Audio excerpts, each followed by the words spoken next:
हे winners, video की शुरुआत फिर से एक धमाकेदार तरीके से करते हैं। कुछ करंट अफेयर्स के क्वेश्चन देखेंगे। आज जो करंट डिस्कस किया जाएगा वो 25 मार्च और 26 मार्च का रहेगा, क्योंकि आज 27 मार्च है। तो पहला है करंट कि डिगी क्लेम एक पोर्टल लॉन्च किया गया, किसके लिए? फार्मर्स के लिए। किसके लिए? फार्मर्स के लिए। लॉन्च करने वाले कौन थे? नरेंद्र सिंह तोमर। कौन है ये? एग्रीकल्चर मिनिस्टर है ना। तो ये डिगी पोर्टल जो लॉन्च किया था इंश्योरेंस क्लेम करने के लिए, उसमें इन्हांसमेंट के लिए, इंश्योरेंस से रिलेटेड है ये, ठीक है। तो आपको ये चीज़ याद रखना है, नरेंद्र सिंह तोमर ने किया लॉन्च, और ये एग्रीकल्चर मिनिस्टर है। उत्तराखंड चीफ मिनिस्टर पुष्कर सिंह धामी ने अभी अनाउंस किया है स्पोर्ट्स यूनिवर्सिटी। कहाँ? कुमाऊं रीजन में। कौन? उत्तराखंड के सीएम।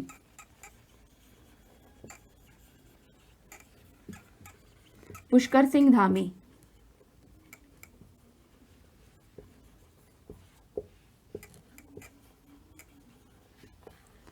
स्पोर्ट्स यूनिवर्सिटी, ठीक है। तो आपको ये चीज़ याद रखनी है। कहाँ? कुमाऊं में रीजन, हल्द्वानी टाउन में। नेक्स्ट है Luis Caffarelli won 2023 Abel prize. Abel prize आपको पता है, ये मैथ्स के लिए, मैथमेटिक्स के लिए दिया जाता है। नाम क्या है इनका? लुइस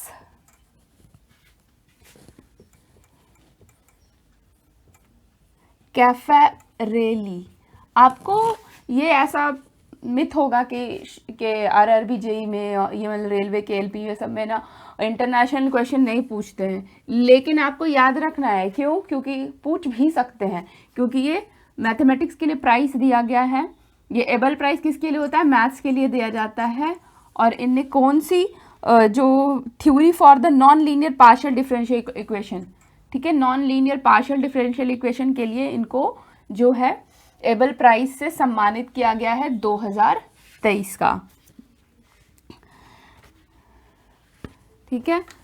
तो ये तो था। बाकी और है, union environment minister Bhupender Yadav launch Aravalli green wall project in Gurugram. क्या है? अरावली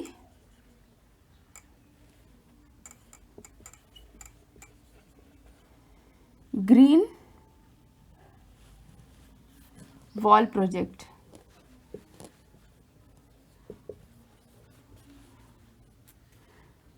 किसने लॉन्च किया? भूपेंद्र सिंह यादव।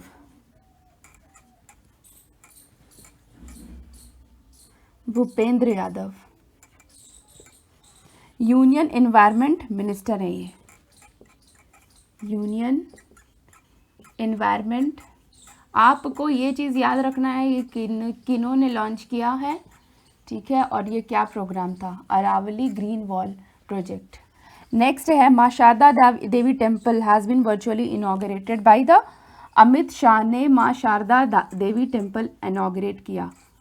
माँ Sharda Devi temple inaugurated by Amit Shah. कहाँ? कश्मीर में, LOC ऑफ कश्मीर। तो ये चीज़ आपको याद रखनी है, इन्होंने अमित शाह,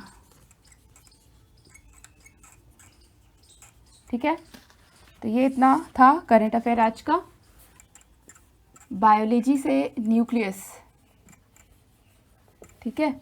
तो आपने पहले देखा हुआ है कि प्लांट सेल कुछ ऐसा होता है और एनिमल सेल आपके कुछ इस तरह का होता है। प्लांट सेल के पेरीफेरी के पास, मतलब उसके वॉल के पास में न्यूक्लियस होता है, और एनिमल सेल, ये है एनिमल सेल, ठीक है, यहाँ पे लिख दिया मैंने, एनिमल सेल है, और ये है प्लांट सेल। प्लांट सेल के पेरीफेरी के पास होता है न्यूक्लियस, और किसका कॉम्बिनेशन होता है यहाँ पे? न्यूक्लियोप्लाज्म। इसमें न्यूक्लियोप्लाज्म होता है, एक सेकेंड, न्यूक्लियोप्लाज्म, जैसे यहाँ पे हम लिख रहे हैं न्यूक्लियोप्लाज्म, किसका कॉम्बिनेशन होता है? क्रोमैटिन नेटवर्क प्लस न्यूक्लियोलस, ये है आपका न्यूक्लियोलस, और इसमें क्रोमैटिन इस तरह से होता है, ठीक है।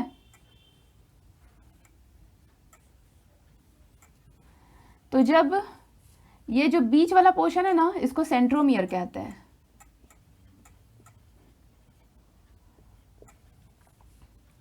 और ये जो है, अगर सिंगल क्रोमोसोम है तो उसको क्या बोलेंगे, क्रोमैटिन बोलेंगे, ठीक है। ये आपको याद रखना है, क्रोमैटिन मटेरियल इसको बोल सकते हैं हम, ठीक है। तो ये चीज़ याद रखना है कि सिंगल अगर क्रोमोसोम रहेगा तो उसको क्रोमैटिन बोलेंगे, ये बीच वाला पोर्शन है इसको क्रोमोसोम, इसको सेंट्रोमियर बोलते हैं। और ये क्या है, न्यूक्लियोलस, ये वाला जो बीच में जो है, न्यूक्लियस के अंदर भी एक रहता है तो उसको न्यूक्लियोलस बोलते हैं। नेक्स्ट आते हैं कि क्रोमैटिन मटेरियल बना किसका होता है, थ्रेड लाइक स्ट्रक्चर होता है। देखो आप चाहें तो इसका स्क्रीनशॉट ले सकते हैं, हम इसको रब कर रहे हैं, ठीक है, पता ही चल गया। यहाँ पे लिखते हैं प्लांट सेल, ठीक है। कुछ बातें यहाँ पे लिखनी है जो कि आपके लिए बहुत ही ज़्यादा इम्पॉर्टेंट है, जैसे कि न्यूक्लियोलस जो है, ये आपका न्यूक्लियोलस है, किसका किसका बना हुआ होता है। ये अक्सर के क्वेश्चन में पूछ देता है कि ये प्रोटीन का होता है प्लस आरएनए होता है इसमें मौजूद, किसमें, इसमें, ठीक है। फिर है ना chromatin material, thread like structure होता है क्रोमैटिन। वैसे हम ना बहुत सारी बातें ना आपके जो एडिटिंग के टाइम पे भी लिख देंगे, ठीक है। क्रोमैटिन मटेरियल थ्रेड लाइक, मतलब जो होता है वो थ्रेड लाइक डीएनए का बना हुआ होता है प्लस हिस्टोन प्रोटीन।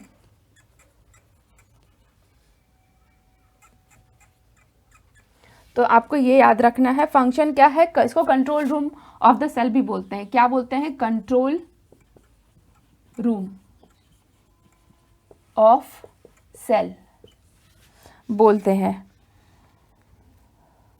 और ये डीएनए के अलावा और कहाँ का, माइटोकॉन्ड्रिया में और क्लोरोप्लास्ट में मिलता है, माइटोकॉन्ड्रिया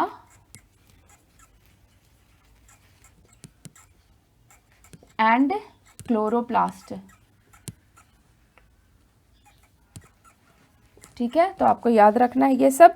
प्रोकार्योट्स में एक ही क्रोमोसोम होता है, यहाँ पे लिख नहीं रहे हैं बट हम एडिटिंग के समय लिखेंगे। प्रोकार्योट में सिंगल क्रोमोसोम होता है और यूकार्योट से बहुत सारे क्रोमोसोम होते हैं।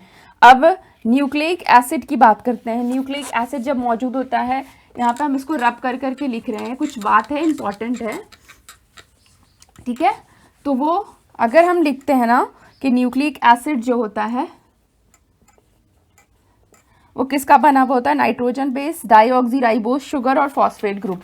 तो वहाँ पे नाइट्रोजन बेस में देखो, यहाँ पे डीएनए के बारे में पढ़ना है कुछ बातें, जैसे कि डीएनए जो होता है डिस्कवर किया था कि वैटसन और क्रिक ने, ये पूछता है क्वेश्चन, वैटसन और क्रिक्स ने डिस्कवर किया था। और नाइट्रोजन बेस की अभी बात कर रहे थे क्योंकि ये क्या भी बता रहे थे हम कि न्यूक्लिक एसिड जो होता है उसमें नाइट्रोजन बेस, डाईऑक्सीराइबोस शुगर और फॉस्फेट बेस होता है। तो उसमें नाइट्रोजन बेस जो होता है, यहाँ पे आपके नाइट्रोजन बेस में 2 टाइप्स होते हैं, क्या है, पहला प्यूरीन है प्लस पायरीमिडीन है,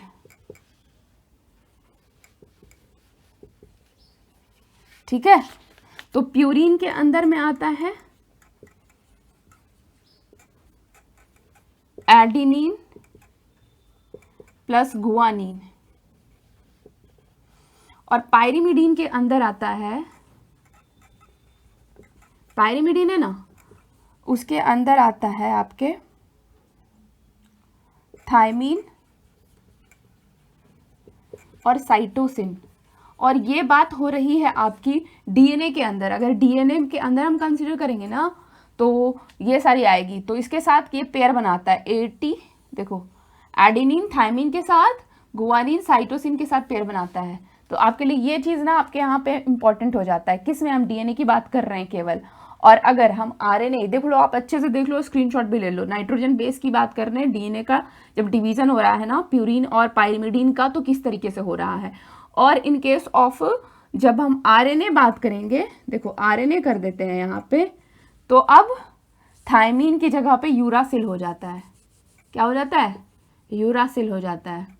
और बहुत पूछता है, पर हो सकता है आपसे पूछ दे, तो ठीक है, तो आपको याद रखना है ये चीज़ कि हाँ डीएनए कैसे डिवीज़न होता है, क्या हो रहा है इसमें, आपका इम्पॉर्टेंट है ये। तब ये सब था न्यूक्लियस के बारे में, सिर्फ आज आपको बताया गया बायोलॉजी से, तो आप चाहे तो इसका स्क्रीनशॉट ले सकते हैं। आज के लिए इतना ही। Good luck, thank you.